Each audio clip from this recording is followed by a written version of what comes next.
কোরআনুল কারীম আল্লাহ রাব্বুল আলামিন আমাদের প্রিয় নবী মুহাম্মদুর রাসূলুল্লাহ সাল্লাল্লাহু আলাইহি সাল্লামকে মক্কার জমিনে তিনি আবির্ভাব হলেন, মক্কার জমিনে তাশরীফ আনলেন।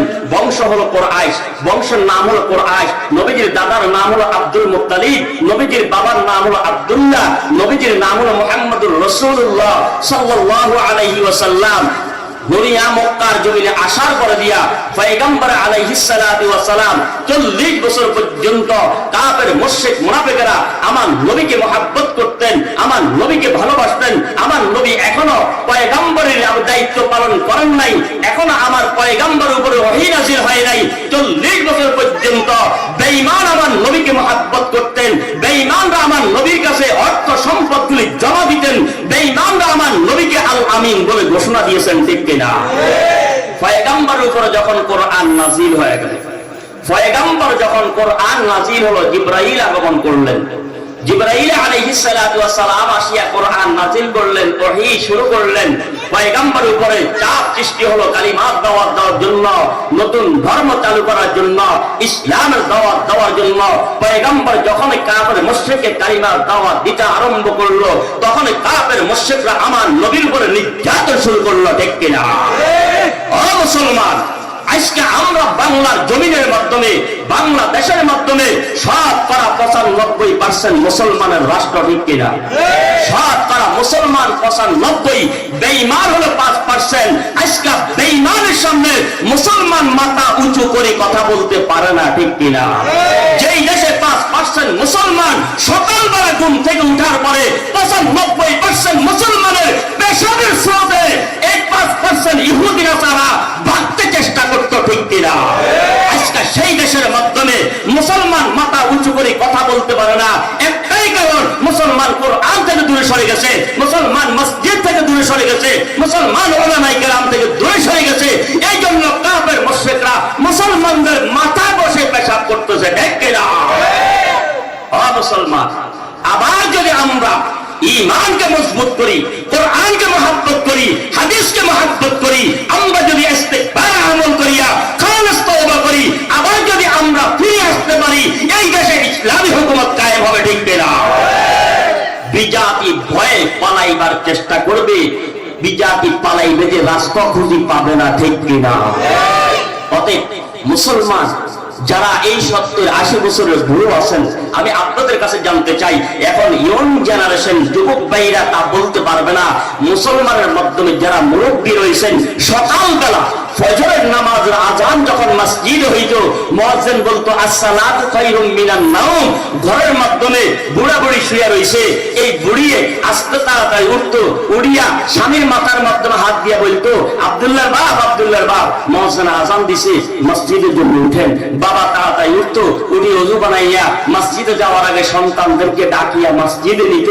এরপরে সকালবেলা আসিয়া ফজরের নামাজের পরে ঘরের দরজা খুলতো, ঘরগুলি ঝাড়ু দিয়া কোরআন তেলাওয়াতের আওয়াজ বেশি আসতো। ঠিক কিনা?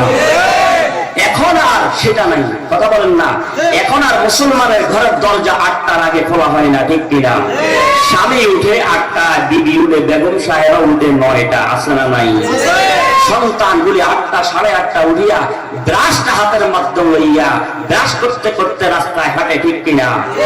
আর মহিলা ঘর থেকে বাহির হইয়া কোন রকম দাঁতটা ব্রাশ করিয়া ঘরে ঢুকিয়া টিভির ভলিউম চালাইয়া দেখে আজকে কোন মাত্র করে নাচ গান উলঙ্গ অবস্থা আসবে। বলি নাউযুবিল্লাহ।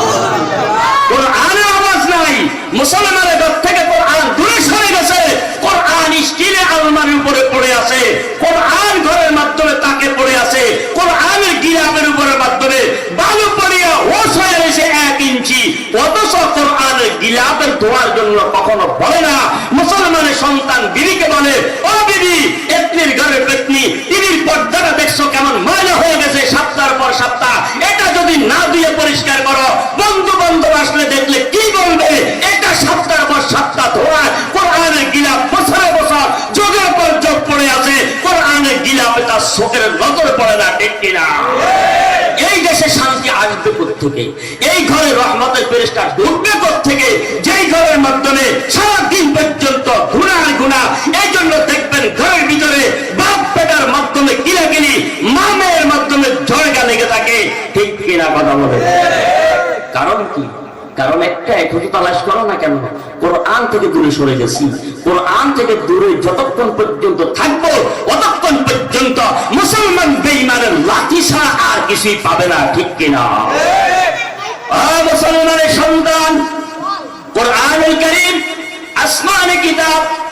এই কিতাবের মাধ্যমে 114 সূরা, এই কোরআনের মাধ্যমে 30টা পারা, এই কোরআনের মাধ্যমে 6666 আয়াতে কারীমা। আল্লাহ রাব্বুল আলামিন কোরআনুল কারীম নাযিল করেছেন মক্কায়, শেষ করেছেন মদিনায়। আমার আপনার পয়গম্বর বিশ্বনবী মুহাম্মদুর রাসূলুল্লাহ সাল্লাল্লাহু আলাইহি ওয়াসাল্লাম মক্কার জমিনে 63 বছরের মাধ্যমে মক্কার জমিনে 53 বছর কাটাইলেন। 40 বছর পর্যন্ত কালিমার দাওয়াত দেন নাই, কোরআন নাযিল হয় নাই। 40 বছর যখন নবীর বয়স হয়ে যায়, আসমানি কিতাব নাযিল হয়ে গেল। পয়গম্বরকে জিবরাইলের মাধ্যমে ওহী নিয়ে আসা। পয়গম্বরকে আর বসে থাকার সময় নাই, কাফের মুশরিকদের সামনে কালিমার দাওয়াত দিতে আরম্ভ করে দেন। আমার পয়গম্বর কালিমার দাওয়াত দিতে আরম্ভ করে দেয়। মক্কার জমিনে পয়গম্বর 13 বছর কালিমার দাওয়াত দিয়েছেন। এই 13 বছরে কোরআনের 86 সূরা নাযিল হয়েছে। কোরআনের মাধ্যমে 114 সূরা।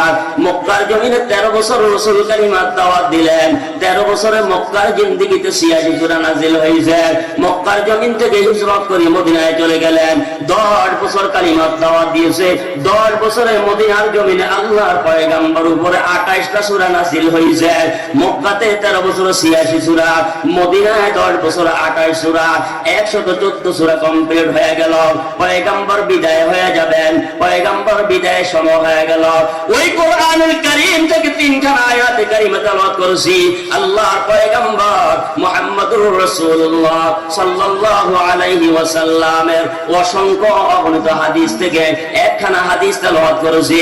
আল্লাহ রাব্বুল আলামিন বলেন, ইয়া আইয়ুহাল্লাযীনা আমানু, হে ঈমানওয়ালা, ইত্তাকুল্লাহ, আমি আল্লাহকে ভয় করো, হাক্কা তুকাতিহি, ভয় করলে হবে না, ভয়ের মতো ভয় করো, ওয়ালা তামুতুন্না, খবরদার মরিও না, ইল্লা ওয়া আনতুম মুসলিমুন, ততক্ষণ পর্যন্ত মৃত্যুবরণ করিও না যতক্ষণ পর্যন্ত মুসলমান না হইবা। এর ভাই, আমরা এখানে যারা আছি, আমি জানতে চাই আমরা সবাই মুসলমান কিনা? কথা বলেন, আওয়াজ দিয়ে বলেন, আমরা কি? যে কোনো জায়গার মাধ্যমে কার সঙ্গে সাক্ষাৎ হলে জিজ্ঞাসা করা হয়, ভাই তোমার পরিচয়, বলে আই এম এ মুসলিম, আমি একজন মুসলমান। কয় তুমি কিভাবে মুসলমান? কয় তুমি জানো না আমার দাদা মুসলমান ছিল, আমার বাবা তো মুসলমান, এই জন্য বাবা জন্ম দিয়েছে, এই জন্য আমি মুসলমান। আমি বলতে চাই, হতভাগা কপাল পড়া ও মুসলমানের সন্তান, জেনে রাখো, ভুল সংশোধন করার জন্য ওয়াজ মাহফিলে যাওয়া হয়, ভুল সংশোধন হওয়ার জন্য ওয়াজ মাহফিলের প্রয়োজন হয়, ভুল সংশোধনের জন্য মসজিদ মাদ্রাসার প্রয়োজন হয়। আমরা মুসলমান দাবি করি, ভাই কিভাবে? আমার দাদা মুসলমান, দাদার পর বাবা মুসলমান, বাবার পর আমি মুসলমান। আমি বলি, হতভাগা কপাল পড়া, ওয়ারিস সূত্রে কোনোদিন মুসলমান দাবি করা যায় না। ওয়ারিস সূত্রে বাবার ইন্তেকালের পরে সম্পদের ভাগ করা যায়, ওয়ারিস সূত্রে সম্পদগুলি সম্পদের মালিক হওয়া যায়। বাবার সম্পদ ছিল একখানি, ভাগে 4 জন, 4 জনের 4 জনে 4 ভাগ করে নিবে। ওয়ারিস সূত্রে বাবা ইন্তেকালের পরে সম্পদের ভাগ করা যায়। ওয়ারিস সূত্রে বাবা মুসলমান সন্তান মুসলমান দাবি করতে পারে না। ওয়ারিস সূত্রে যদি মুসলমান হইতো, নূহ আলাইহিস সালাতু ওয়াস সালাম এক কওমের পয়গম্বর ছিলেন, পয়গম্বর ছেলে জাহান্নামী কোনদিন হতেন না। লূত আলাইহিস সালাতু ওয়াস সালামের বিবি জাহান্নামী হতেন না, নবীর বেটা হইয়া জাহান্নামী হয়ে গেল। আবার মুসলমানদের জাতির পিতা ইব্রাহিম খলিলের বাবা হলো টাটকা কাফের, নমরুদের রুজুর ছিল, টাটকা কাফের সন্তান হইয়া আল্লাহ তাআলা তাকে খলিল উপাধি দিলেন, মুসলমানদের জাতির পিতা খেতাব দিলেন। তার কারণ কি? কাফের সন্তান হইয়া পয়গম্বর হয়ে গেল, পয়গম্বরের বেটা হইয়া জাহান্নামী হয়ে গেল। এইখানে বুঝতে পারি ওয়ারিস সূত্রে মুসলমান হওয়া যায় না, ওয়ারিস সূত্রে সম্পদের মালিক হওয়া যায়, ওয়ারিস সূত্রে মুসলমান হওয়া যায় না। বাবা মুসলমান বলে সন্তান মুসলমান দাবি করা যায় না। আবার কালিমা পড়ছি তা তো মুসলমান দাবি করা যায় না। কালিমা হিন্দু বৌদ্ধরা 5 কালিমা অর্থ সহকারে বলতে পারে, কিন্তু ওরা কিন্তু মুসলমান না। মুসলমানের সন্তানকে যদি জিজ্ঞাসা করা হয়, এইখানে যে শত শত মানুষ আছে বাবা, এইখানে যদি জিজ্ঞাসা করি, মুসলমান ভাই একটা কালিমা তুমি বলো, 5 কালিমার প্রয়োজন নাই। আমার মন সাক্ষী দেয়, এখানে যারা আছে শতকরা 80% মুসলমানের সন্তান একটা কালিমা 5 ডিভিশনে লেটার লইয়া ফেল করবে, ঠিক কিনা? ও মুসলমানের সন্তান, কালিমা মুখে স্বীকার করলে মুসলমান হওয়া যায় না। মুসলমান হওয়া শর্ত হলো মুখে স্বীকার করব লা ইলাহা ইল্লাল্লাহু মুহাম্মাদুর রাসূলুল্লাহ। এই কালিমা মুখে স্বীকার করব লা ইলাহা ইল্লাল্লাহ, আল্লাহ ছাড়া কোনো মাবুদ নাই, আল্লাহ ছাড়া কোনো উপাস্য নাই, মুহাম্মাদুর রাসূলুল্লাহ আল্লাহর প্রেরিত পয়গম্বর রাসূল। এই কালিমাটাকে মুখে স্বীকার করব, অন্তর বিশ্বাস করলে আমি ঈমানওয়ালা হতে পারবো, ঈমান নবায়ন হয়ে যাবে। ঈমান হওয়ার পর দিয়া এই জন্য আল্লাহ রাব্বুল আলামিন কোরআনের মাধ্যমে 6666 আয়াতের মাধ্যমে 89টা আয়াতের মাধ্যমে আমাদেরকে ঈমানওয়ালা বলে ডাক দিয়েছে। একটা আয়াতের মাধ্যমে মুসলমান বলে আমাদেরকে ডাক দেয় নাই, বারবার বলেছে মুসলমান হওয়ার কথা বলেছে, মুসলমান বলে একটা আয়াতও ডাক দেয় নাই। ঈমানওয়ালা বলে 89টা আয়াত নাযিল করলেন। রব্বুল আলামিন বলে ইয়া আইয়ুহাল্লাযীনা আমানু, হে ঈমানওয়ালা, ইত্তাকুল্লাহ, আমি আল্লাহকে ভয় করো, হাক্কা তুকাতিহি, ভয়ের মতো ভয় করো। এরে বাবা আমার দিকে তাকাও, চতুর্দিকে তাকাইলে পয়েন্ট হারায়া ফেলবা। কারণ কি? কারণ হলো কলের মুখের সাথে কলস রাখিয়া যদি কয়েকটা চাপা দেওয়া হয় কলসটা ভর্তি হয়ে যাবে।